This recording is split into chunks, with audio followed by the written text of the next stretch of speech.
चलो तो बच्चा लोग आज हम लोग क्रैश कोर्स के लिए देख रहे हैं 2021। और पहले मैं थोड़ा सा क्लियर कर लूँ कि ये सारा का सारा कोर्स किस बेसिस पे चलेगा, कैसे चलेगा। तो सबसे पहला चीज, हम लोग पूरे अपने बुक को, सिलेबस को डिवाइड कर ले रहे हैं 3 मेन पार्ट्स में। ठीक है, first is physics, second is chemistry and third is biology. और आई गेस सारे चैप्टर्स को हम लोग अगर सम अप कर लें द होल बुक को, तो we'll be getting almost I guess 16 chapters. Let me check first. Yes, we are getting a total of 16 chapters. Okay, exactly latest scheme क्या होगा, किस तरह से होगा, सैंपल पेपर ऐसा कुछ तो अभी रिलीज हुआ नहीं है शायद, क्योंकि टाइम टू टाइम सब कुछ बदल रहा है। कभी कहा जा रहा था कि नहीं नए पैटर्न पे होगा, कभी कहा जा रहा था कि नहीं कुछ इस तरह का आएंगे। बट अभी भी बहुत सारा कंफ्यूजन है हमारे पास। अभी तो जो लेटेस्ट इंफॉर्मेशन हमारे पास है वो ये है कि हमारा बोर्ड्स फेब तक तो नहीं ही होगा। मतलब it can be from March first week, okay I guess Holi के बाद सेकेंड वीक से लेना शुरू करेगा आपका एग्जाम, जो मुझे लग रहा है। ठीक है, तो अभी ये जो 16 चैप्टर्स एज अ होल आपके बुक में है, इनमें से कुछ पार्ट रिड्यूस भी हुआ है हमारा, है ना। तो रिड्यूस क्या क्या हुआ है, तो mainly metals and non metals में हुआ है। मेटल्स वाले चैप्टर में एक काम करते हैं ना हम लोग, रिड्यूस क्या क्या हुआ चैप्टर वाइज, ये सब अलग से सिलेबस वाइज देख ले रहे हैं, रिडक्शन क्या क्या है। तो सबसे पहले बात कर रहे हैं हम फिजिक्स का, है ना। फिजिक्स में हमारा जो ह्यूमन आई है, ह्यूमन आई, तो इसमें ह्यूमन आई का पार्ट को माइनस किया है sir. Human I and defects of vision, है ना, डिफेक्ट्स ऑफ विजन। मतलब आपको इस चैप्टर में और भी बहुत कुछ पढ़ना था, प्रिज्म के बारे में, एटमॉस्फेरिक रिफ्रैक्शन के बारे में। तो ये सब अभी भी आपका कंटिन्यूड है as such, but human eye और डिफेक्ट्स ऑफ विजन जो है वो रिड्यूस किया गया है। नेक्स्ट जो फिजिक्स में मेजर रिडक्शन है वो है मैग्नेटिज्म वाले चैप्टर से। यहाँ पे आपको जनरेटर को हटा दिया है, और दूसरा आपका एसी और डीसी करंट के बारे में जो बेसिक नॉलेज था उसको रिड्यूस कर दिया गया है, तो सिलेबस से हटा दिया गया है। ठीक है, तो आई गेस फिजिक्स में तो सिर्फ यही दो मेन थे। अभी बात करें हम जरा केमिस्ट्री का, तो केमिस्ट्री में आपका मेटल्स एंड नॉन मेटल्स का अगर हम बात करें, तो मेटल्स एंड नॉन मेटल्स में मेनली मेटल का जो अकरेंस होता है, मतलब हम लोग मेटल को कहाँ से एक्सट्रैक्ट करते हैं, किस प्रोसेस के थ्रू से डिफाइन करते हैं, ये सब कुछ अब आपको नहीं पढ़ना। और एक और बात कि मेटल में एक बहुत बड़ा प्रॉब्लम होता है हमारा कोरोजन का, है ना, जंग लग जाना। तो ये कैसे लगता है, जंग एक्चुअली में होता क्या है, तो ये सब अभी आपको नहीं पढ़ना। ठीक है, एक तो ये चेंज। और दूसरा मेजर चेंज किया है कार्बन में, कार्बन एंड इट्स कंपाउंड। ये एक चैप्टर का जितने पार्ट को वो हटाया है, ये आपको सबसे बुरी तरह से अफेक्ट करने वाला है। सबसे बुरी तरह से अफेक्ट आपको यही करेगा, क्योंकि देखो यहाँ पे मेटल्स एंड नॉन मेटल्स तो ये तो ऐसे भी इनऑर्गेनिक है, अभी आप पढ़ोगे फिर वापस भूल जाओगे। बट कार्बन एंड इसका मतलब केमिस्ट्री ना फाइनली नेक्स्ट ईयर से 3 पार्ट में डिवाइड हो जाएगा। ठीक है, एक होगा फिजिकल केमिस्ट्री,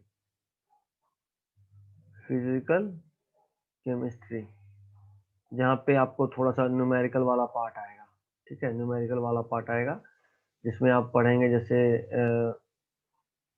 थोड़ा सा बेसिक एग्जांपल हो तो गैस के बारे में, है ना, इक्विलिब्रियम के बारे में। इक्विलिब्रियम अगर आप समझते हो, नहीं से भी समझो तो चलेगा, अभी आप नहीं जानते होगे, जो आईसीएसई बोर्ड से होगे वो जानते होगे, जो कभी भी आईसीएसई बोर्ड में 7-8 तक में पढ़े हो तो जानते होंगे, बट सीबीएसई में तो नहीं जानते। तो फिजिकल केमिस्ट्री में हम लोग न्यूमेरिकल वाला पार्ट मेनली करते हैं। इलेक्ट्रोकेमिस्ट्री सब आ गया, मोल कंसेप्ट। मोल आपने 9th में पढ़ा था ना? मोल 9th में,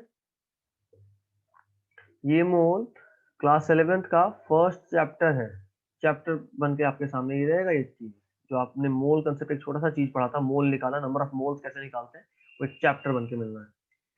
दूसरा पार्ट होता है ऑर्गेनिक केमिस्ट्री का, इनऑर्गेनिक केमिस्ट्री। अभी आपने जितना भी पीरियोडिक टेबल पढ़ा होगा, आपने उसमें ब्लॉक के बारे में जाने होंगे, S block, P block, T block, F block, है ना? ये सारा ब्लॉक एक चैप्टर बन के आपके सामने आएगा। मतलब यूं कि आपको इनऑर्गेनिक केमिस्ट्री में 6-7 चैप्टर पढ़ने हैं, जिनमें से सबसे पहला चैप्टर जो इनऑर्गेनिक केमिस्ट्री का मिलेगा आपको, वो होगा एटॉमिक स्ट्रक्चर, है ना? 11th क्लास का चैप्टर एटॉमिक स्ट्रक्चर, जहाँ पे आप एटम के बारे में पढ़ेंगे। आपने 9th में discovery of electron, proton, neutron पढ़ा होगा, उसी को थोड़ा डिटेल में हम लोग बात करेंगे। पूरा एक चैप्टर बन के आपके सामने होगा। जैसे आपने जॉनसन मॉडल ऑफ एटम पढ़ा, उस तरह से रदरफोर्ड मॉडल ऑफ एटम पढ़ा, वहीं पे आपने पढ़ा है। तो वो सब एक डिटेल फॉर्म में इस चैप्टर में होगा। उसके बाद आप पीरियोडिक टेबल एक चैप्टर पढ़ेंगे, जैसा कि आप अभी 10th में पढ़ेंगे, या तो पढ़ चुके होंगे, अभी तो हम रिवाइज बस करेंगे। तो वो वापस यहाँ मिलना है। उसके बाद एक और जो आपको मिलेगा, वो मिलेगा ये जो पीरियोडिक टेबल के अंदर जो हमने ब्लॉक्स का बात किया, S block, P block, D block, F block, ये सारे ब्लॉक्स एक चैप्टर के फॉर्म में आपके सामने होगा। और उसके बाद एक और होगा, थोड़ा सा आपको पढ़ना है, कोऑर्डिनेशन कंपाउंड। आपने बॉन्डिंग पढ़ा होगा, है ना? आपने बॉन्डिंग पढ़ा, आपने पढ़ा आयनिक बॉन्ड, आपने पढ़ा कोवेलेंट बॉन्ड, आपने पढ़ा कोऑर्डिनेट बॉन्ड। तो आयनिक कोवेलेंट तो ओके है, बट कोवेलेंट बॉन्ड के वजह से ये एक स्पेशल चैप्टर का फॉर्मेशन हो गया, coordination compound, one of the most interesting chapters of class 12th in organic chemistry. Okay, third part you will be getting in the chemistry will be organic chemistry. This part of the chemistry will comprise all the topics which will include carbon. जहां कहीं भी carbon आया, मतलब ये जो आप एक chapter पढ़ा है कार्बन एंड इट्स कंपाउंड, ये केमिस्ट्री का 33% सिलेबस को कंप्लीट करेगा। मतलब अगर आपने ये चैप्टर यहाँ नहीं पढ़ा, जो चीज आपको रिड्यूस किया गया है, आपको 11th में बहुत बहुत ज्यादा प्रॉब्लम होगा। मतलब ये तो एकदम बेस से जड़ काट दिया है आपका, ये चैप्टर का जो टॉपिक हटाया है उसको। बहुत ज्यादा इंपॉर्टेंट है और जानना बहुत जरूरी है। खैर कोई नहीं, अभी एक और पार्ट देखते हैं बायोलॉजी में। बायोलॉजी में ज्यादा रिड्यूस ना करते हुए उन्होंने एक चैप्टर हटाया है, कंट्रोल एंड कोऑर्डिनेशन, है ना?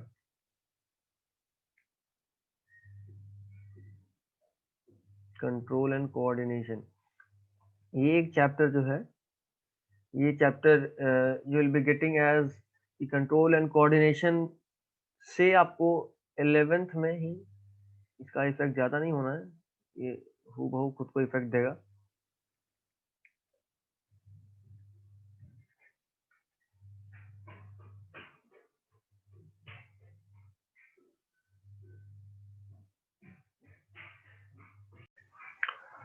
हाँ, तो बच्चा लोग थोड़ा सा हैंग हो रहा था, पिछले से थोड़ा सा बीच में गैप हो चुका, बट चलो वापस हम लोग आते हैं। हम लोग बात कर रहे थे कंट्रोल एंड कोऑर्डिनेशन में, और हमने ये भी कहा था कि ये ज्यादा इफेक्ट नहीं देगा, ये एज अ होल खुद ऐसे चैप्टर्स का ही एक इफेक्ट के फॉर्म में प्रोड्यूस करेगा। कंट्रोल एंड कोऑर्डिनेशन में हमें दो चीज पढ़ना है। फर्स्ट इज ब्रेन, हमारा brain, and the second is plant hormones, है ना? प्लांट में ये कंट्रोल एंड कोऑर्डिनेशन कैसे होता है, तो नॉर्मली वो हार्मोन्स के थ्रू होता है।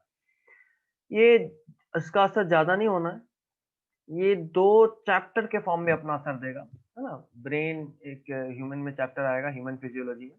कंट्रोल एंड कोऑर्डिनेशन जैसे यहाँ है, वहाँ है न्यूरल कंट्रोल एंड कोऑर्डिनेशन। तो क्लास 11th में एक चैप्टर तो ब्रेन वाला प्रोड्यूस करेगा, और दूसरा प्लांट फिजियोलॉजी में चैप्टर प्रोड्यूस होगा, वो होगा plant hormones and growth regulator, जो कि एक और चैप्टर, मतलब ये एक चैप्टर आगे बस दो चैप्टर को एक एज ए इफेक्ट आपको परेशान कर सकता है। सेकेंड पार्ट इज जो हटाया है वो है basic concept of evolution.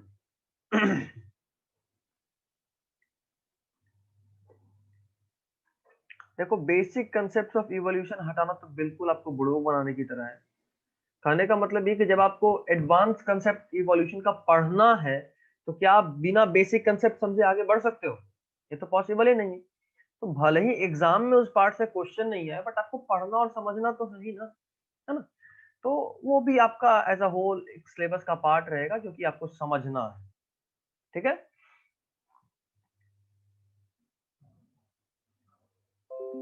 Very good, मैंने एक स्क्रीनशॉट इस पूरे का ले लिया है, अब आप भी चाहो तो ले सकते हो। ठीक है, तो अगर आप लोगे तो आपके लिए भी बेहतर ही रहना है। मैं इसे सेव भी कर ही लेता हूँ।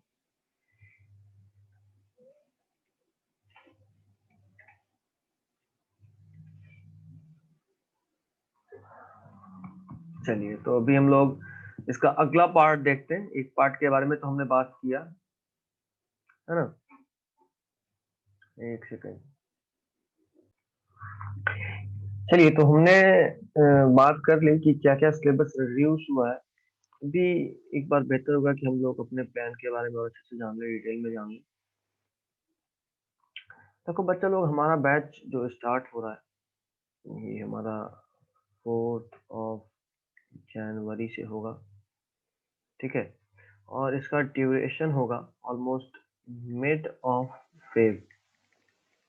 ऐसा हम इसलिए रख रहे हैं, इसको हम लोग एक्सटेंड भी करेंगे अगर ऐसा हुआ कि किसी भी वजह से और डिले में होता है अपना एग्जाम, तो हम लोग थोड़ा समय और बढ़ाएंगे, है ना? थोड़ा समय और बढ़ाएंगे, और थोड़ा समय बढ़ाने के बाद हमारा मेन एम होगा किसी तरीके से इस पूरे चीज को खत्म करना, और अच्छे से खत्म करना। एक्सटेंड करके हम लोग नॉर्मली क्या करेंगे कि हम लोग थोड़ा सा प्रैक्टिस सेशन लेंगे। प्रैक्टिस सेशन ऐसा करने से फायदा ये होगा कि मान लो एग्जाम का डेट अगर एक्सटेंड कर रहा है, तो उसके बावजूद भी हम लोग थोड़ा सा और अच्छे से इसको पढ़ पाएंगे, समझ पाएंगे। ठीक है। एक और बात यहाँ दिमाग में रखने वाला ये है कि ये पूरा जो क्लास होगा ये हाइब्रिड होगा। हाइब्रिड मतलब 3 डेज जो होगा ये हम लोग ऑनलाइन मिलेंगे, और 3 डेज हम लोग ऑफलाइन मिलेंगे। तो हमारा टोटल ड्यूरेशन ऑफ क्लास कितना हुआ? 6 डेज एक वीक में। ठीक है, तो ऐसे हम अगर सोचें तो हमारे पास 24, एक मंथ में अगर 4 वीक भी मान रहे हैं तो अपने पास ऑलमोस्ट 24 डेज आएंगे। और हाफ अगर ले रहे हैं, मिड ले रहे हैं, तो अपने पास 12, और तो will be getting almost 36 days, है ना? अच्छे से सोचें तो हम लोग 3-4 क्लास हमें और मिलना ही एक्स्ट्रा, तो will be getting 40 days as a whole. ठीक है, 40 डेज। ये जो हमारा क्लास का ड्यूरेशन होगा, ये जो ऑफलाइन होगा, इसका तो फिक्स्ड 1 आवर होगा। बट अगर हम सिचुएशंस देखेंगे कि नहीं हमारा सिलेबस थोड़ा डिले हो रहा है, पीछे हो रहा है, तो will be getting extra online classes. हम लोग ऑनलाइन मोड में उसको और एक्स्ट्रा जा सकते हैं, और ये ऑलमोस्ट 2 जूम सेशंस का होगा। Will be getting our class on Zoom. Okay, तो 2 जूम सेशंस मींस कि 80 मिनट्स तो नॉर्मली मैं लूंगा, बट ये एक्सटेंड हो सकता है ना। अगर हमें लगा कि नहीं हम बहुत पीछे हो रहे हैं, तो इसको हम लोग 2 आवर्स का भी कर सकते हैं। ठीक है, 2 आवर्स का भी कर सकते हैं, बट 2 आवर्स तो एज अ होल आपको क्लास का आदत है ही। तो 2 आवर्स नहीं तो 1 आवर 40 मिनट, इस तरह से, ताकि हमारा चीज पीछे ना हो, हम लोग बैकलॉग में जमा ना हो, हम लोग आराम से आगे बढ़ सकें। इसमें थोड़ा सा और अगर बात करूं मैं डिटेल्ड, तो हमारे पास एज अ होल कितने चैप्टर्स हैं? 1 2 3 4 5 6 7 8 9। मीन्स कि हमें ऑलमोस्ट 10 चैप्टर्स ऐसे हैं, 10 चैप्टर्स ऐसे हैं जो हमें अच्छे से पढ़ना है। ठीक है, 10 चैप्टर्स हमें ऐसे हैं जो हमें थोड़ा सा डिटेल्ड देखना है ना? तो ऑलमोस्ट आप देख लो, 40 डेज का अगर हमारा क्लास है, उसको हम लोग अगर 10 से डिवाइड मार रहे हैं, विल बी गेटिंग 4 डेज, जो हमें लगता है कि किसी भी चैप्टर के लिए इनफ है। ठीक है, किसी भी चैप्टर के लिए इनफ है। आपको दिमाग में ये रखना है कि यहाँ पे आपके पास लिखने का ज्यादा समय नहीं होगा। ठीक है, आपके पास क्लास में लिखने का ज्यादा समय नहीं होगा। अगर और अच्छे से बोलूं तो क्लास में लिखने का ज्यादा समय नहीं होगा। मैं चीजों को समझाऊंगा, चीजों को एक्सप्लेन करूंगा, जो बहुत ज्यादा इंपॉर्टेंट होगा उसे बताऊंगा। बट जैसे अभी आपके पास इस क्लास का भी स्क्रीनशॉट आपको मिलेगा, उसी तरह फाइनली आपको हर क्लास का स्क्रीनशॉट और एक recording video lecture, so as कि अगर कोई किसी कारणवश क्लास एब्सेंट करेगा तो उसका क्लास मिस ना हो, वो यूट्यूब से उसको देख सके। मैं सारा रिकॉर्डिंग, जैसे ये चैप्टर आपको एक रिकॉर्डिंग के फॉर्म में मिलेगा, ये टॉपिक आपको पूरा पूरा इंट्रोडक्शन क्लास आपको रिकॉर्डिंग के फॉर्म में मिलेगा। तो इस तरह से आपको हर क्लास रिकॉर्डिंग के फॉर्म में मिलेगा। अगर आप किसी कारणवश एब्सेंट होते हो तो it is not like you will B missing all this topics. Okay, इसका एक कारण ये भी है कि चीज थोड़ा सा फास्ट होगा, तो अगर आप एक चीज एब्सेंट कर रहे हो तो आपको तुरंत से वहां अगले टॉपिक पे पहुंचना होगा। अगर ऐसा नहीं हो पाया तो फिर दिक्कत है ना, क्योंकि टाइम नहीं है हमारे पास। अभी जरा सा एक और इम्पोर्टेंट टॉपिक के बारे में बात कर लें हम। इस पूरे कोर्स में मैंने 3 पॉसिबिलिटीज रखी। अगर आप चाहो तो आप आइदर फिजिक्स और केमिस्ट्री और बायो, मतलब अगर आपको लग रहा है कि नहीं आपने सब कुछ पढ़ लिया, अच्छे से पढ़ लिया, but some concepts are almost lagging, है ना, तो अगर कुछ ऐसा लग रहा है कि आपका कुछ लैग कर रहा है तो you can join this course, और it will be at a very minimal fee of 800। ठीक है, ये 1 मंथ का फी नहीं है, ये आपके पूरे सिलेबस कंप्लीशन का फी है। ठीक है, पूरे सिलेबस कंप्लीशन का फी इज 800। कभी कभी ऐसा होता है कि कुछ बच्चों को ऐसा लगता है कि सर मेरा बायोलॉजी तो बहुत अच्छा है बट फिजिक्स केमिस्ट्री वीक है, फिजिक्स तो अच्छा है बट केमिस्ट्री बायोलॉजी वीक है। You can also join this course for 2 papers, any 2 papers. ठीक है, and for this course I guess कि आपका जो फी स्ट्रक्चर है, दिस इज फॉर,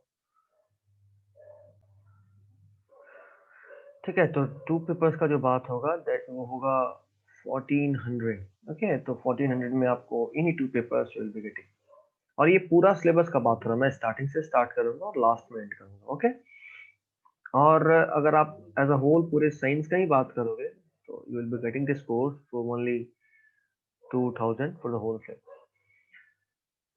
अभी ये सब कुछ बिगिनिंग से शुरू होगा। First will be covering all the chapters जो कि आपके सिलेबस में हैं, जिनको एक्सक्लूड नहीं किया गया। बट सिलेबस खत्म होने के बाद हम लोग अपने जो 6 क्लासेस है उसको 3 पार्ट में बांट लेंगे। For the first 3 physical classes will be practicing, हम लोग क्वेश्चन, अलग अलग तरह का क्वेश्चन प्रैक्टिस करेंगे। और ऑनलाइन क्लासेस में हम लोग जो चैप्टर खत्म हुआ है, हटाया गया है, उसको भी देखेंगे। क्योंकि अगर किसी तरह, क्योंकि देखो पूरा सिलेबस आपस में इंटीग्रेटेड, रिलेटेड होता है। हो सकता है आपसे डायरेक्टली ना पूछ दे बट उसका इनडायरेक्ट यूज कहीं आ जाए, तो आपने तो उस टॉपिक को पूरा पूरा पढ़ा ही नहीं, तो अभी उसका इनडायरेक्ट यूज भी अगर आएगा तो आप कैसे कर पाओगे, है ना।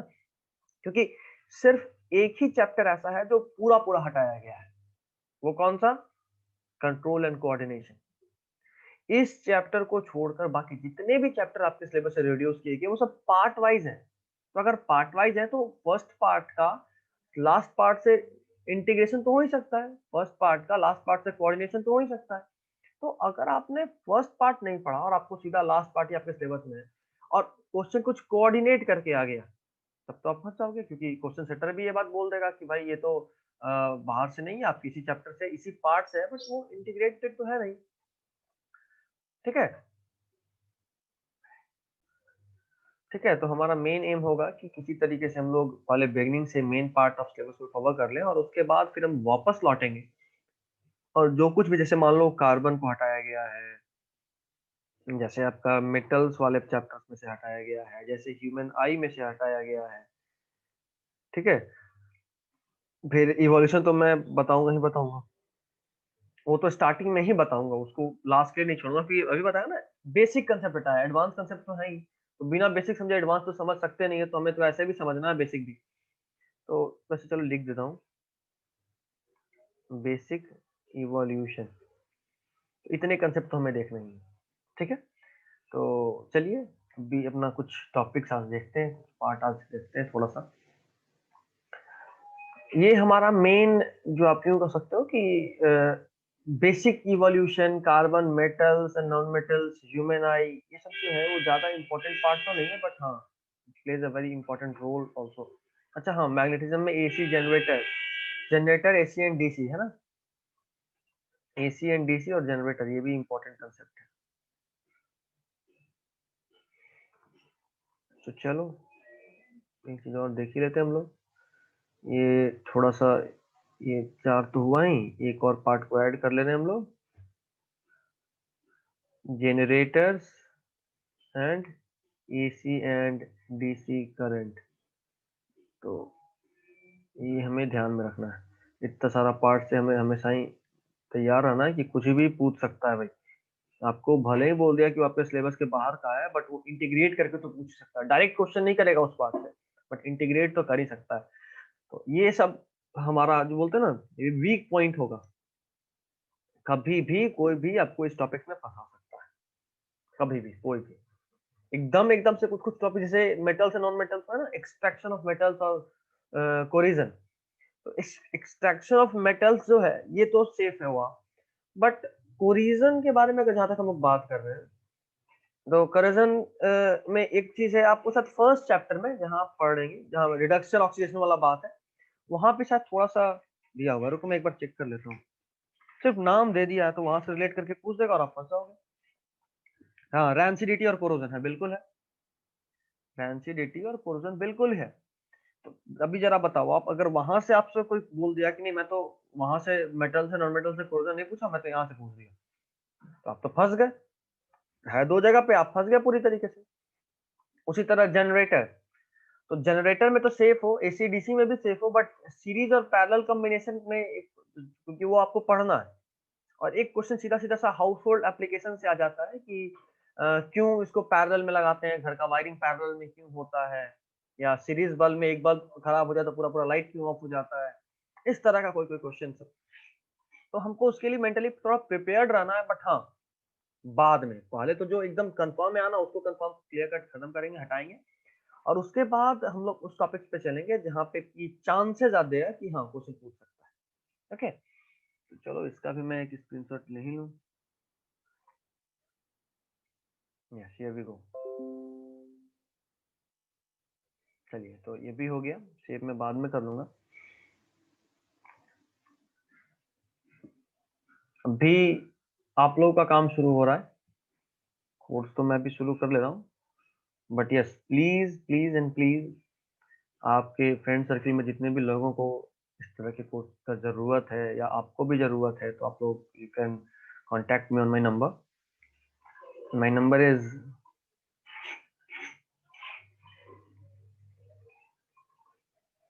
ठीक है,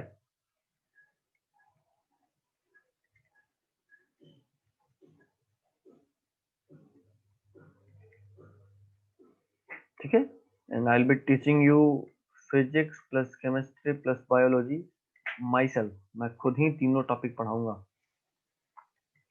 ठीक है। और इनमें से फिजिक्स और बायोलॉजी तो मैं हाईएस्ट लेवल तक भी लेता हूँ, 11th 12th एंड टारगेट का भी मैं क्लास लेता हूँ। टारगेट मीन्स कि NEET as a whole and JEE means, ठीक है। इतने सारे टॉपिक्स के बारे में तो मैं खुद ही डील करता हूँ। आप मेरे जब चैनल पे जाओगे, इस वीडियो को जब आप देख रहे होगे, तो उसी चैनल में आप और भी वीडियो देखना, वहाँ बहुत सारा है, ठीक है। और वहाँ तो फिजिक्स में करंट इलेक्ट्रिसिटी,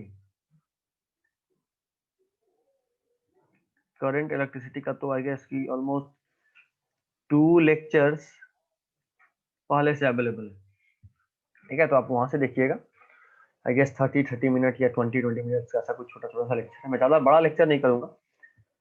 अभी भी जो होगा आपका पूरा कोर्स, ये 30 से 40 मिनट के बीच में रेंज करेगा, है ना। 30 से 40 मिनट जो ऑफलाइन क्लासेस होगा उसमें 50 से 55 मिनट का हमारा क्लास होगा, रिकॉर्डिंग होगा। और जो ऑनलाइन क्लासेस होगा उसमें ऑलमोस्ट एक सेशन में, मतलब 40 मिनट का एक जूम सेशन होता है, उसमें almost you will be getting 30 to 35 minutes का रिकॉर्डिंग। ये रिकॉर्डिंग इन द सेंस कि जब हम लोग एग्जैक्टली पढ़ाई का बात कर रहे हो ना, 5 मिनट में हम लोग कभी आपस में किसी का कोई स्पेशल प्रॉब्लम हुआ तो वो डिस्कस करेंगे। और जब भी कुछ ऐसा करेंगे तो मैं रिकॉर्डिंग पॉज कर दूंगा, ताकि बेमतलब का कंटेंट, जैसे मान लो जिससे मैं इंडिविजुअली बात कर रहा हूँ उसके लिए तो वो जरूरी है, बट बाकियों के लिए हो सकता है वो जरूरी ना हो, तो उस वक्त मैं उसे पॉज कर दूंगा रिकॉर्डिंग, है ना। तो भी इसके बारे में थोड़ा सा और आगे बढ़ते हैं और अपना फर्स्ट चैप्टर का थोड़ा सा बात करते हैं, केमिकल रिएक्शन एंड इक्वेशन।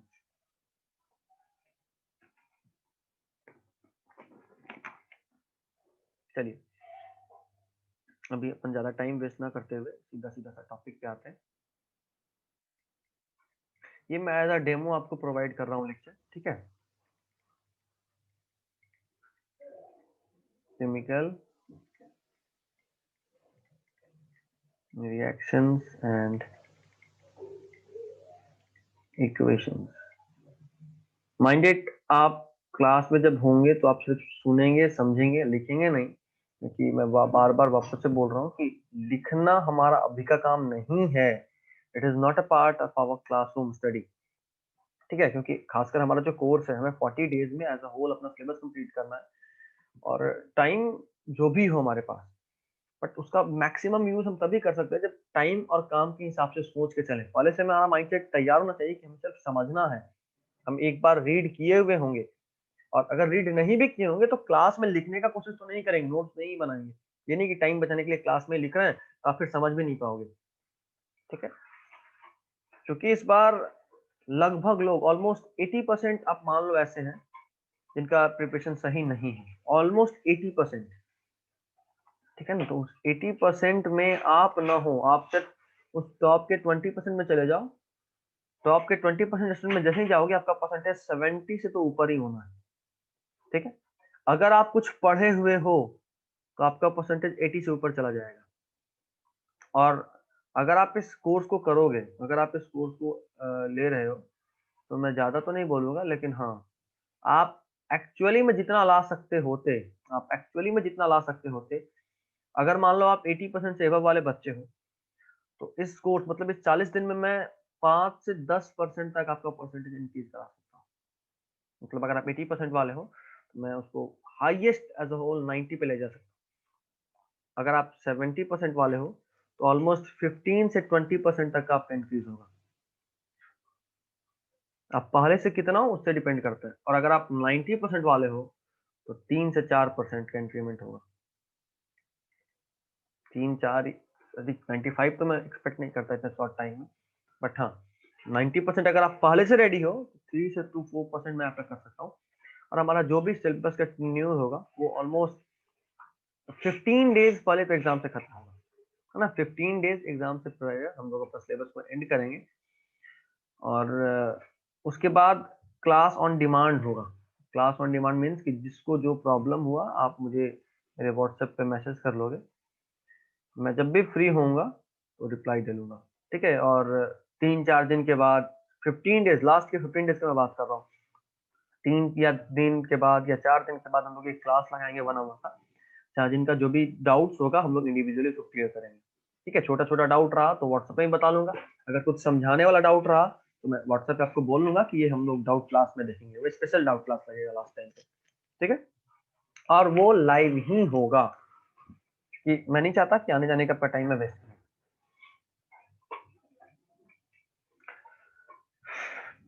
चलो सबसे पहले इस चैप्टर में अब एंटर कर रहे हैं थोड़ा सा। लोग ज्यादा आज नहीं पढ़ेंगे, मुश्किल से 10 से 15 मिनट और देखेंगे, जो चैप्टर का एक बेसिक आइडिया हमें लग जाए, ठीक है। क्योंकि आज तो हमने अपने कोर्स के बारे में थोड़ा डिटेल में जाना। और हाँ, ये टॉपिक जो मैं अभी पढ़ा रहा हूँ ये वापस से क्लास में भी बताऊंगा, ये वापस से क्लास में भी बताऊंगा, इसलिए आप इसका टेंशन बिल्कुल मत लीजिएगा कि कुछ प्रॉब्लम हो रहा है, क्योंकि अभी मैं बस आपको एक डेमो दे रहा हूँ। देखो, जैसे ही हम लोग इस चैप्टर में एंटर करेंगे, सबसे पहले तो हमें एक चीज समझना है, रिएक्शन।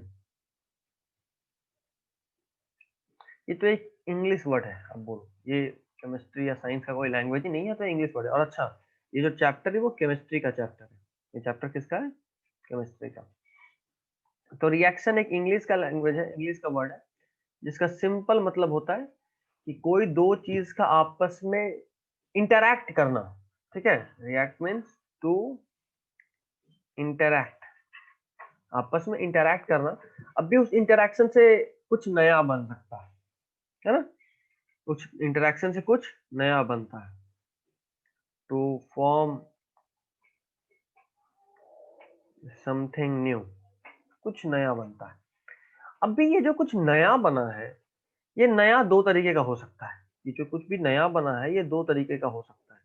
आइदर ये जो नया बना है वो रिवर्सिबल हो, ठीक है, और जो नया बना है वो इरिवर्सिबल हो। इरिवर्सिबल मीन्स कि आपने कर्ड को विनेगर से रिएक्ट कराया, ठीक है, कर्ड में आपने विनेगर मिलाया, सॉरी सॉरी कर्ड में लिख रहा हूँ, आपने मिल्क में विनेगर मिलाया और आपका जो बना वो बना कर्ड। अभी देखो मिल्क और विनेगर आपस में रिएक्ट किए, आपस में इंटरैक्ट किए, और जो कुछ नया बना उसका नाम क्या है, कर्ड। अभी क्या आप कर्ड से वापस मिल्क बना सकते हो?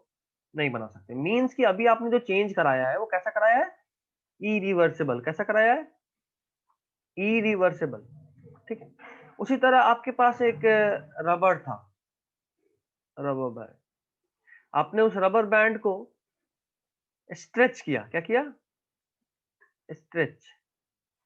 स्ट्रेच मतलब ये आपके हाथ का, आपके बॉडी का और एक ऑब्जेक्ट का इंटरेक्शन है। आपने उसे स्ट्रेच किया, खींचा, स्ट्रेच करने से उसका साइज बढ़ गया।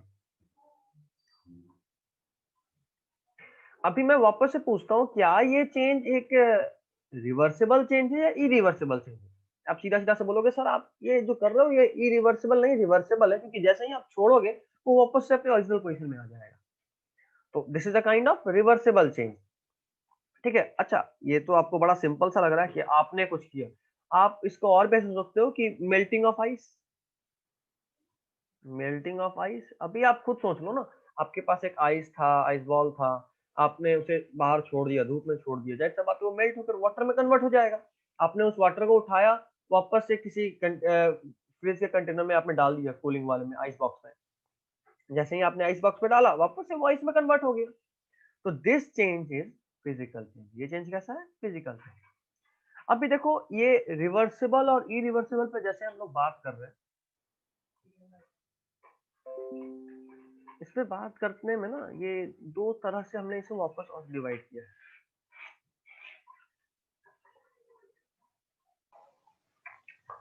हाँ तो देखो हम लोग बात कर रहे थे मेल्टिंग ऑफ आइस के बारे में, कि स्ट्रेच करने पे साइज बढ़ गया, उसी तरह मेल्टिंग ऑफ आइस हमने कराया तो वापस से पानी बना, वापस को उसने हमने आइस बॉक्स में डाला, वापस से वो आइस में कन्वर्ट हो गया।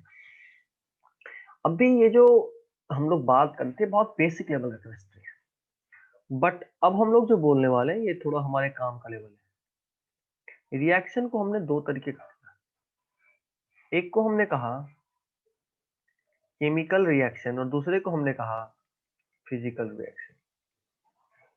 केमिकल चेंज या फिजिकल चेंज, ऐसा आपने पढ़ा है पहले भी, है ना, फिजिकल चेंज। तो अभी हमें इस वाले से कोई मतलब नहीं है, फिजिकल चेंज से हमारा कंसर्न किन से, केमिकल चेंज। केमिकल चेंज मतलब एक ऐसा change which can not be reversed back,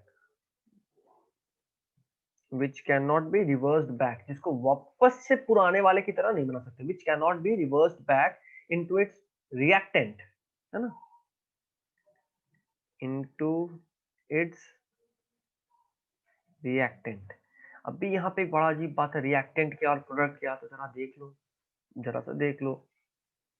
ये देखो, ये जो इक्वेशन है, ये जो इक्वेशन है, हम लोग इस इक्वेशन का बात करते हैं, है ना। इस इक्वेशन में देखो, ये है एरो, इसको हम लोग पढ़ते हैं बिकम्स। क्या पढ़ते हैं, बिकम्स। इस एरो के पहले जो कुछ भी होता है हम उसे बोलते हैं वो रिएक्टेंट है। क्या बोलते हैं, वो रिएक्टेंट है। मतलब ये वो चीज है जो रिएक्ट कर रहा है, ये वो चीज है जो रिएक्ट कर रहा है। और इस एरो के बाद जो भी आता है, इस एरो के बाद जो भी आता है हम इसे बोलते हैं, ये है प्रोडक्ट। मीन्स कि दो रिएक्टेंट के आपस में रिएक्ट करने से जो बना हम उसे क्या कर रहे हैं, प्रोडक्ट, ठीक है, वेरी गुड। तो अभी हमने देखा कि चेंज दो तरह का हो सकता है, रिएक्शन दो तरह का हो सकता है, केमिकल और physical. Chemical which can not be reverse back into its reactant. अच्छा, यहाँ पे एक एक्टिविटी एनसीईआरटी मुझे दिख रहा है, एक्टिविटी। इस एक्टिविटी में कुछ नहीं, उन्होंने मैग्नीशियम रिबन को बर्न कराया है। उन्होंने मैग्नीशियम रिबन को बर्न कराया है। याद रखो, किसी भी चीज को अगर आप बर्न करा रहे हो या कंबस्ट करा रहे हो, मतलब ये कि आप उसको ऑक्सीजन के साथ रिएक्ट करा रहे हो, मतलब ये कि आप उसको ऑक्सीजन के साथ रिएक्ट करा रहे हो। तो आपने मैग्नीशियम रिबन के फॉर्म में लिया, उसको जब आप जलाते हो, देखो मैग्नीशियम यूं तो एक मेटल है, मैग्नीशियम क्या है, मेटल। और मैग्नीशियम जो मेटल है ना, ये मेटल ऑक्सीजन के साथ जब रिएक्ट करता है तो बहुत ज्यादा लाइट के साथ बर्न करता है, तो बहुत ब्राइट लाइट होता है, ठीक है। जब आप उसे रिएक्ट कराते हो, रिएक्ट मतलब जब वो कंबस्ट करता है या बर्न करता है, burning is a kind of chemical reaction, combustion is a kind of chemical reaction, ये दिमाग में रखना, ठीक है। तो जब आप मैग्नीशियम को बर्न करा रहे होते हो, तो यूं समझो कि मैग्नीशियम में जो रिबन था ना अपना, मैग्नीशियम रिबन, ये ऑक्सीजन के साथ रिएक्ट करता है और बनाता है मैग्नीशियम ऑक्साइड, ठीक है। क्या बनाता है, मैग्नीशियम ऑक्साइड। अभी आपको दिमाग में रखना है कि देखो Mg का जब आप आयनिक फॉर्म लेते हो तो Mg2+ होता है, ठीक है, और ऑक्सीजन पे 2- चार्ज होता है। जब आप इसको क्रिस क्रॉस करके लिखोगे तो मैग्नीशियम और ये जो अब सॉरी सॉरी ये जो चार्जेस है, ये जो आयनिक पे चार्ज, ये दोनों आपस में खुद को कैंसिल आउट करेगा, और कैंसिल आउट करने के बाद जो बनेगा वो बनेगा MgO, ठीक है। देखो एक बात और मैं एग्जांपल देख से समझा लेता हूँ यहीं पे, कि जब भी आप केमिकल रिएक्शन में केमिकल फॉर्मूला लिख रहे हो तो कैपिटल स्मॉल का बहुत ध्यान रखना। जैसे देख लो, ये है कार्बन और ये ऑक्सीजन, इसको आप बोलते हो कार्बन मोनोऑक्साइड। क्या बोलते हो, कार्बन मोनोऑक्साइड। बट अगर आप इसको ऐसे ले लेते हो, ये भी कार्बन है, ये देखो यहाँ भी सी, यहाँ भी हो, यहाँ भी सी, यहाँ भी हो, बट यहाँ वो कैपिटल है, यहाँ वो स्मॉल है, इसका नाम होता है कोबाल्ट। तो कैपिटल स्मॉल का बहुत ध्यान रखिएगा। या यूं सिंपल फॉर्म में बोलूं तो किसी भी एलिमेंट का नाम का पहला लेटर को हम कैपिटल में ही लिखते हैं, किसी भी एलिमेंट के नाम के पहले लेटर को हम कैपिटल में लिखते हैं। यहाँ पे सी कार्बन है और ओ ऑक्सीजन है, दोनों कैपिटल में है। यहाँ पे कोबाल्ट सिर्फ एक ही एलिमेंट है, कोबाल्ट, तो उसका पहला लेटर दैट इज सी, वही शायद कैपिटल होगा, वो कैपिटल नहीं होगा। खैर ये इसका आपको काम नहीं था, तो सब इतना दिमाग में रखिए कि कैपिटल स्मॉल का हमको ध्यान रखना होता है, ये कंपलसरी है हमारे केमिस्ट्री के लैंग्वेज के लिए, ठीक है। तो अभी ये मैग्नीशियम ऑक्साइड बन गया। अभी देखो, इसमें हमें जब ये बर्न हो रहा होता है तो ये एक सिल्वरी एश के फॉर्म में निकलता है। जो मैग्नीशियम ऑक्साइड है कैसा होता है, सिल्वरी एश, सिल्वर कलर का राख की तरह। और जब ये रिएक्शन हो रहा होता है तो you will be getting very bright light, ठीक है, बहुत ब्राइट लाइट, जैसा फुलझड़ी जलता है ना वैसे जलता है ये, बिल्कुल फुलझड़ी की तरह। मैंने जलाया है मैग्नीशियम रिबन को, मैंने बर्न किया और मैंने देखा है कि बिल्कुल फुलझड़ी की तरह जलता है। जैसे ही आप मैग्नीशियम रिबन को थोड़ा देर तक गर्म करेंगे, मीन्स ऐसा नहीं कि आपने कैंडल जलाया, उसके सामने एक मैग्नीशियम रिबन रखा और आपने कैंडल यहाँ जला लिया, तो ऐसा नहीं है तुरंत जल जाएगा, नहीं नहीं ऐसा नहीं। इसे थोड़ा देर तक गर्म करना पड़ेगा, ऑलमोस्ट 5-6 मिनट्स के बाद ये जलना शुरू होगा। 5-6 में ज्यादा बोल रहा हूँ, 3-4 तो एटलीस्ट लेगा। 3-4 मिनट के बाद ये जलना शुरू होगा और बहुत ब्राइट लाइट देगा, बहुत ब्राइट लाइट, मतलब आप अपना नजर उस पर टिका नहीं पाओगे जहां जल रहा होगा, इतना ब्राइट लाइट देता है, ठीक है। तो हमेशा ही ये बात ध्यान रखिएगा, ठीक है। चलिए,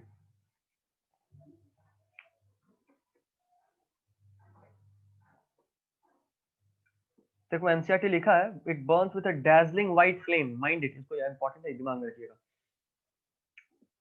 इंपॉर्टेंट है, याद रखिएगा।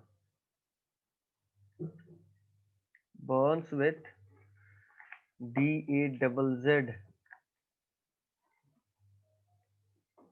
एक मिनट, हाँ, डैzzling व्हाइट फ्लेम,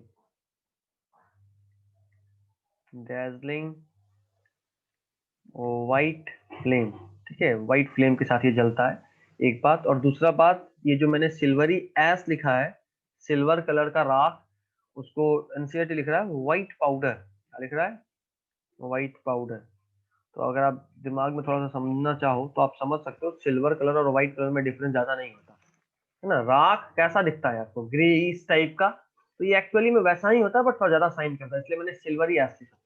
बट आप अपने दिमाग में देखोगे कि एनसीईआरटी ने अगर इसे व्हाइट पाउडर लिख दिया तो आप भी इसे व्हाइट पाउडर ही लिखोगे, ठीक है। मैग्नीशियम ऑक्साइड बनता है, reaction between magnesium and oxygen present in air. Very good. चलो अभी एक और एक्टिविटी लिया है,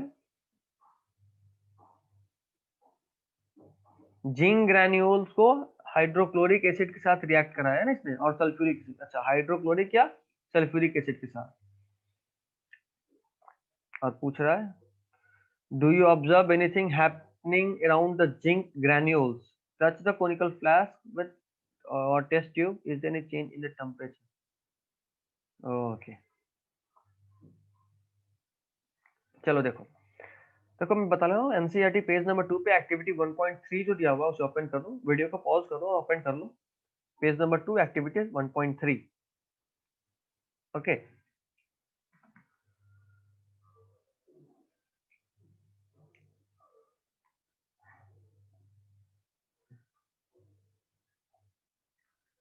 ठीक है, इसमें हम लोग अभी तरह सा देखते हैं। एक एक्टिविटी जो 1.3 है, देखो कुछ कुछ एक्टिविटी बहुत इंपॉर्टेंट होता है तो उनके बारे में तो आपको जानना ही पड़ता है, ये वैसा ही एक्टिविटी। एक्टिविटी 1.3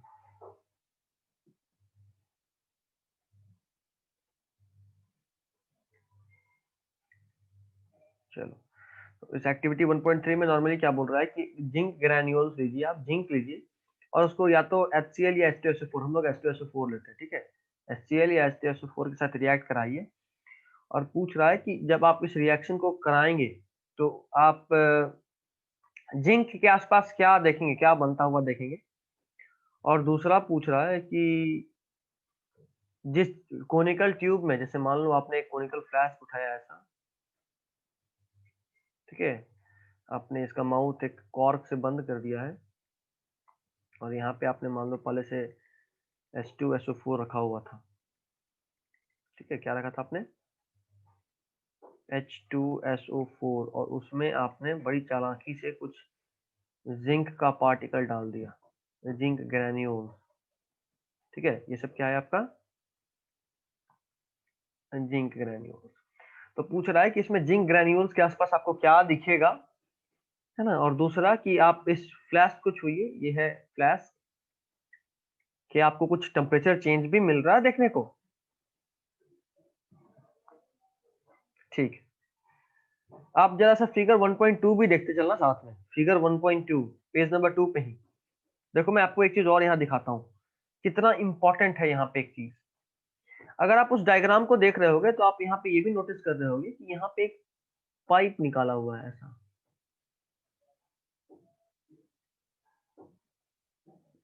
देख रहे हो डायग्राम को। और आपने देखा है कि यहाँ पे एक छोटा सा एरो बना के एनसीईआरटी के उस डायग्राम में लिखा है H2 गैस, ठीक है। तो अभी मैं जरा इसे एक्सप्लेन कर लूं, उसके बाद फिर आगे बढ़ूं। देखो जब जिंक H2SO4 से रिएक्ट कराता है तो बनता है ZnSO4, जिंक सल्फेट, क्या बनता है। देखो जो जो रिएक्शन में लिख रहा हूँ आपको उसको याद करना होगा, ठीक है, उसको एकदम से याद करना होगा। ये बनेगा जिंक सल्फेट, क्या बनेगा जिंक सल्फेट, ये हमेशा याद रखना। और साथ में हाइड्रोजन गैस यहाँ से इवॉल्व होता है, हाइड्रोजन गैस रिलीज होता है। अभी जरा देख लो, एक जिंक मॉलिक्यूल यहाँ था, एक जिंक मॉलिक्यूल यहाँ भी है, दो हाइड्रोजन मॉलिक्यूल यहाँ था, यहाँ भी देखो दो हाइड्रोजन है। देखो एक SO4 था, एक सल्फर और चार ऑक्सीजन, देखो यहाँ भी एक सल्फर और चार ऑक्सीजन है, देख पा रहे हो, यहाँ भी एक सल्फर, यहाँ भी एक सल्फर, यहाँ भी चार ऑक्सीजन, यहाँ भी चार ऑक्सीजन, यहाँ भी दो हाइड्रोजन, यहाँ भी दो हाइड्रोजन, और जिंक यहाँ भी एक, तो यहाँ भी एक जिंक, देख पा रहे हो आप लोग, वेरी गुड। अब भी देखो, आपको उसने ये रिएक्शन लिख के तो नहीं दिया, आपसे वो सीधा सीधा पूछा कि जरा बताओ ये दोनों को मिलाएंगे तो क्या होगा, तो आपको सीधा सा लगेगा अच्छा सर जिंक और H2SO4 मिलाया तो हमें बन गया ZnSO4। और बड़ी चालाकी से उसने डायग्राम में ये चीज छुपा दिया कि यहाँ पे हाइड्रोजन गैस भी इवॉल्व होता है, तो अभी आपको समझ में आ रहा होगा डायग्राम्स का भी कितना इंपॉर्टेंस है। तो देखो यहाँ पे उसने 2 क्वेश्चन किया था। जिंक ग्रैन्यूल्स, यहाँ जो हमने जिंक ग्रैन्यूल्स लिया है ये वाला, इधर देखो ये चाहे ये हो जाए या फिर आप इसका बात कर लो या इसका बात कर लो या इसका बात कर लो, डायग्राम में देखना इन सारे जिंक ग्रैन्यूल्स के आसपास आपको क्या दिखेगा, तो आप यहाँ देखोगे कि bubbles are arising, bubbles are arising around the zinc granules. आप क्या नोटिस करोगे, यहाँ से बबल्स निकल रहा है। अभी बबल्स निकल रहा है मतलब, अरे जाहिर सा बात है बच्चा, अगर आपके पास एक ग्लास में पानी पूरा भरा हुआ है, ठीक है, और आपने एक पाइप उठाया, बचपन में आप ऐसा करते भी होगे, एक आपने पाइप लिया और आप यहाँ से इसमें एयर ब्लो कर रहे हो, फूक रहे हो, हवा फूक रहे हो, ठीक है, तो वो हवा यहाँ के रास्ते इधर से निकलेगा, ऐसे जाएगा और ऐसे जाने के बाद वो यहाँ पे बबल्स के फॉर्म में बाहर निकलेगा, निकलेगा। तो जाहिर सा बात है अगर पानी के अंदर आप एयर डालोगे, पानी के अंदर अगर आप एयर डालोगे तो बबल के फॉर्म में पानी से बाहर निकलेगा। तो यहाँ पे आपने पहले से पानी तो डाला नहीं। इस डायग्राम में, इस डायग्राम में आपने ये जो बबल्स थे, ये जो बबल्स के आसपास आपने हाइड्रोजन गैस को लिबरेट कराया, वो हाइड्रोजन गैस यहाँ से बबल्स के फॉर्म में बाहर निकलेगा, ठीक है, बबल्स के फॉर्म में बाहर निकलेगा। आप चाहो तो चेक भी कर सकते हो, देखो यहाँ से जो हाइड्रोजन गैस निकल रहा होगा, हाइड्रोजन गैस निकल रहा होगा, आप यहाँ पे एक फायर जला दो मैच स्टिक से या लाइटर से, और जैसे ही आप एक बर्निंग मैच स्टिक को यहाँ पे लेके आओगे, you will see a popping sound, है ना, popping, popping, pop pop, popping जो होता है ना, ये एकदम पट की तरह से आवाज करेगा, पट पट पट पट करके इस तरह से वो बर्न करेगा, है ना। जैसे कि आप मान लो, जैसे कोई आप स्पार्कलर को जलाते हो, छुरछुरी जब आप जला रहे हो तो स्पार्कल्स को, तो आवाज कैसा करता है, वो कुछ वैसा ही करेगा आवाज, ठीक है। एक बात तो ये, और दूसरा कि जब आप इसे टच करोगे तो ये एक एक्सोथर्मिक रिएक्शन होता है। कैसा रिएक्शन होता है, एक्सोथर्मिक। देखो रिएक्शन दो तरह का होता है। अगर रिएक्शन होने के बाद उस ग्रैन्यूल का टेम्परेचर या उस फ्लैश का या टेस्ट ट्यूब का टेम्परेचर अगर इंक्रीज कर रहा है, तो आप बोलोगे कि उसमें हीट लिबरेट हुआ है। क्या बोलोगे, हीट लिबरेट। अच्छे लैंग्वेज में, इजी लैंग्वेज में बोलो तो हीट रिलीज हुआ है। और अगर हीट रिलीज हुआ तो जाहिर सा बात है आसपास का सराउंडिंग गर्म हो जाएगा, ठीक है। तो यहाँ पे हीट रिलीज हुआ है तो ये एक्सोथर्मिक है। एक और टाइप जो होता है उसको हम बोलते हैं एंडोथर्मिक। क्या बोलते हैं, एंडोथर्मिक। यहाँ पे कोई भी जो रिएक्शन होता है उसको हमें हीट देना होता है। जैसे मान लो आपके पास था एक आइस, आइस को आपने सराउंडिंग में छोड़ दिया तो आइस हीट एब्जॉर्ब किया, हाइट आइस हीट को क्या किया, एब्जॉर्ब किया और वाटर में कन्वर्ट हुआ। तो ये भले ही एक फिजिकल रिएक्शन हो, भले ही एक रिवर्सिबल रिएक्शन हो, बट रिएक्शन तो है। और ये रिएक्शन कैसा है, तो ये इंडोथर्मिक रिएक्शन। कैसे पता भाई, तो आप देख लो ना, आइस, जैसे मान लो आपके हाथ पे आपने आइस रखा, आपके हाथ पे आइस रखोगे तो आइस मेल्ट करेगा और आपको ठंडा महसूस होगा। क्यों ठंडा महसूस होगा, क्योंकि आपका बॉडी का जो टेम्परेचर है, आइस उससे हीट एब्जॉर्ब कर रहा है, हीट खींच रहा है। तो आइस जैसे ही उससे हीट खींच रहा है तो आपको तो ठंड महसूस होगा, क्योंकि आपके बॉडी से हीट खींचा जा रहा है, ठीक है। तो इसको बोलते हैं इंडोथर्मिक। अच्छा, उसी तरह आप कुछ गर्म चीज को रख दो तो हीट उस ऑब्जेक्ट से आपके बॉडी में जाएगा तो आपको गर्म लगेगा, तो ये एक्सोथर्मिक रिएक्शन है, ठीक है। जैसे गर्म पानी ही आप रख लो ना, रख देना, किसी भी चीज को गर्म को रखोगे तो ठंडा होगा, ठंडा होगा। और ये जो ठंडा होगा ये रिएक्शन है, इंटरेक्शन है, ठीक है। केमिकल नहीं कहेंगे, रिएक्शन है, फिजिकल है, क्योंकि वापस आप गर्म कर सकते हो, बट रिएक्शन या इंटरेक्शन तो है ही ना, ठीक है। अभी एक और चीज यहाँ पे बस लास्ट टॉपिक आज के लिए देख ले रहे हैं, जिसको आप बोलते हो characteristics of chemical reaction.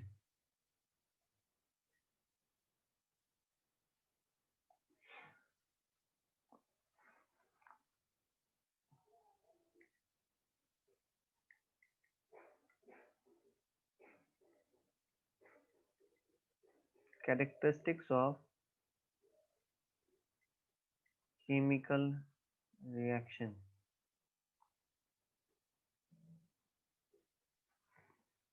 Characteristics of chemical reaction. तीन चार कैरेक्टरिस्टिक्स होते हैं केमिकल रिएक्शन की, मैं एमसेट से देख के शॉर्ट में ही लिख ले रहा हूँ। Change in colour, change in state, evolution of gas and change in temperature. चलो ठीक है। First is change in colour, है ना, बॉडी का कलर चेंज होगा। दूसरा चेंज इन स्टेट, स्टेट मतलब पहले सॉलिड था अब गैस हो गया, पहले लिक्विड था अभी गैस हो गया, इस तरह। और इरिवर्सिबल, माइंडेड, इरिवर्सिबल होना चाहिए। इरिवर्सिबल, फिजिकल नहीं होता कोई केमिकल रिएक्शन, इरिवर्सिबल नहीं होता। तीसरा evolution of gas, evolution of gas, and the last is change in temperature, change in temperature। ठीक है, ये चार केमिकल रिएक्शन के आप यूं बोलो कि कैरेक्टरिस्टिक्स है। ठीक है। चेंज इन कलर मतलब कलर का चेंज हो जाना, जैसे मान लो आपने कॉपर सल्फेट लिया, उसको आयरन के साथ रिएक्ट कराया तो बन गया आयरन सल्फेट या फेरस सल्फेट। कॉपर सल्फेट का कलर ब्लू होता है, स्काई कलर का, और आयरन सल्फेट का कलर ग्रीन होता है। ऐसा बात है, कुछ चेंज हुआ। चेंज इन स्टेट मतलब मान लो आपके पास एक नैप्थलीन बॉल्स था, आपने उसे छोड़ दिया यूं ही। नैप्थलीन बॉल्स, नैप्थलीन बॉल समझते हो? नैप्थलीन बॉल आप ऐसे सोच सकते हो कि जब हम लोग मान लो ठंड का दिन आया हुआ है, ठंड के दिन के बाद फिर गर्मी आएगा, तो हम लोग ठंड के सारे कपड़े को अंदर रख देंगे और गर्मी का कपड़ा निकाल लेंगे।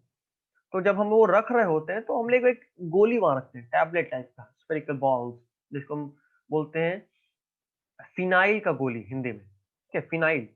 तो जो फिनाइल का गोली है उसको हम लोग इंग्लिश में नैप्थलीन बॉल्स बोल रहे होते हैं। तो जब आप इसको छोड़ दोगे या फिर कुछ समय बाद आप यूं भी देखते हो कि वो खत्म हो जाता है। क्यों? क्योंकि वो सबलाइम कर जाता है। सबलाइम मतलब सॉलिड से डायरेक्टली गैसेस फॉर्म में, सब्लिमेशन आपने नाइन्थ में भी पढ़ा है ना? तो डायरेक्टली सबलाइम कर जाता है। तो चेंज इन स्टेट और भी बहुत सारे एग्जांपल हो सकता है। इवोल्यूशन ऑफ गैस अभी हमने देखा, एक मेटल को हमने एसिड के साथ रिएक्ट कराया था जो कि जिंक था, और एसिड था हमारा H2SO4। तो वहां से हमें इवोल्यूशन हुआ था किस गैस का? हाइड्रोजन। कैसे कंफर्म किया? जब उसके आसपास बर्निंग मैच स्टिक लेके गए थे या लाइटर लेके गए, तो वो पॉपिंग साउंड के साथ बर्न हुआ। ठीक है। चेंज इन टेम्परेचर, ये भी अभी हमने देखा। हमने चेंज इन टेम्परेचर में दोनों केस देख लिया है। या तो ऑब्जेक्ट गर्म होगा तो बोलेंगे एक्सोथर्मिक रिएक्शन, अगर ऑब्जेक्ट ठंडा होगा तो बोलेंगे इंडोथर्मिक रिएक्शन। ठीक है। अब भी कुछ केमिकल फार्मूला हम लोग लिखते हैं, उसका भी कुछ ड्रॉबैक्स होता है, तो एक बार जरा वो भी देख लेते हैं। लिमिटेशन ऑफ केमिकल फार्मूला,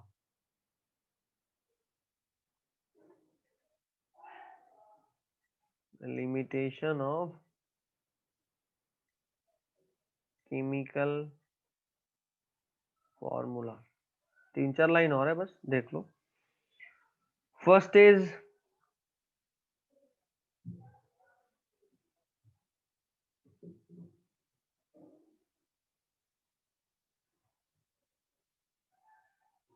हाँ, सबसे पहला चीज कि इसमें रेट ऑफ रिएक्शन आपको पता नहीं चलता। क्या पता नहीं चलता है? Rate of reaction. Chemical formula नहीं, केमिकल इक्वेशन बहुत और अच्छा है।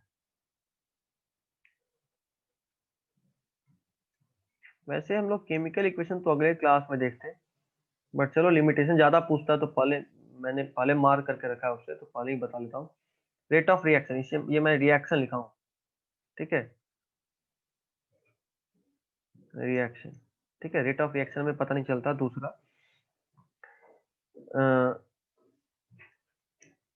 एक्सोथर्मिक और इंडोथर्मिक नेचर के बारे में हमें कोई इंफॉर्मेशन नहीं मिलता है ना, कि आइदर वो एक्सोथर्मिक रिएक्शन होगा या इंडोथर्मिक रिएक्शन होगा, ऐसा कोई इंफॉर्मेशन हमें नहीं मिलता है। और दूसरा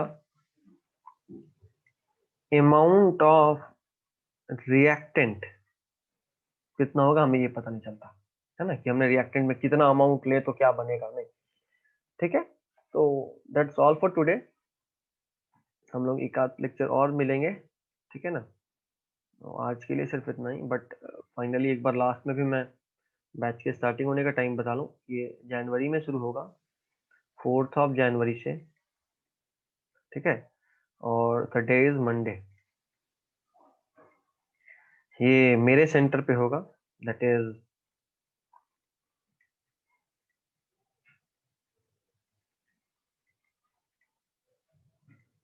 ये जो सेंटर है ये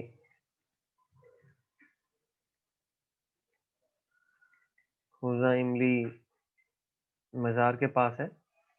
वहाँ पे आप खोजा इमली मज़ार से जस्ट बगल से एक लेन आता है जहाँ पे कि आपको मिलेगा केनरा बैंक, है ना। ये खोजा इमली मज़ार से केनरा बैंक के बीच का डिस्टेंस ऑलमोस्ट आई गेस कि 20 to 30 स्टेप्स का है।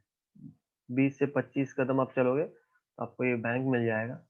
इस बैंक के जस्ट बिहाइंड में मेरा सेंटर है। आप यहाँ पहुँच के आप मुझे कॉल बैक कर सकते हो। अगर आप यहाँ पहुँच गए या यहाँ भी पहुँच गए तो मैं गाइड कर लूँगा। नंबर वापस से एक बार लिख रहा हूँ।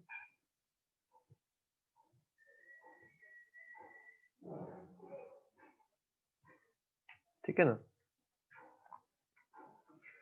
और जो लोग स्पेशली ज्ञानी से उन्हें मैं बता लूँ कि ये जो सेंटर है ज्ञानी से almost 5 to 7 minutes of walking distance पे है।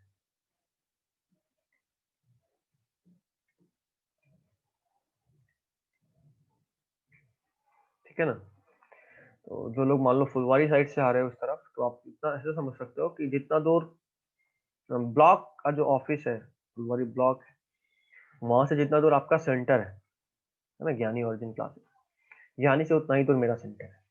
ठीक है, 5 to 7 minutes of walking distance.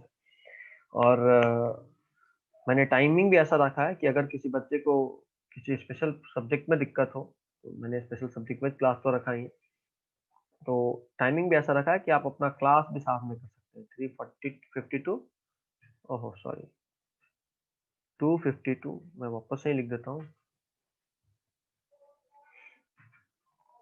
है ना।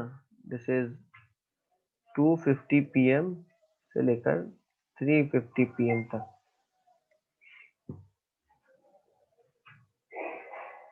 ठीक है ना। इस पूरे कोर्स के पीछे मेरा मेन मोटिव यही है कि आपका जो सिलेबस है वो किसी भी तरीके से लैग ना करे। ठीक है ना, आपका रिजल्ट अच्छा हो। और एक तो जो मैंने आपको नोटिस भेजा था, आपका जो नोट था उसके साथ भी मैंने इसका ऑफिशियल अनाउंसमेंट आपको भेजा था। तो आपको दिमाग में ये भी बात रखना है कि आप अपना सेंटर लीव करके मेरे सेंटर को ज्वाइन नहीं कर सकते। अगर आपको मेरा सेंटर ज्वाइन करना है और आप अगर इन सब जगह से आपको खुद ही ज्वाइन करना है, तो आपको दोनों को साथ में करना होगा। और हाँ, मैं अपनी तरफ से एज अ सपोर्ट आपको स्पेशल डिस्काउंट दूंगा।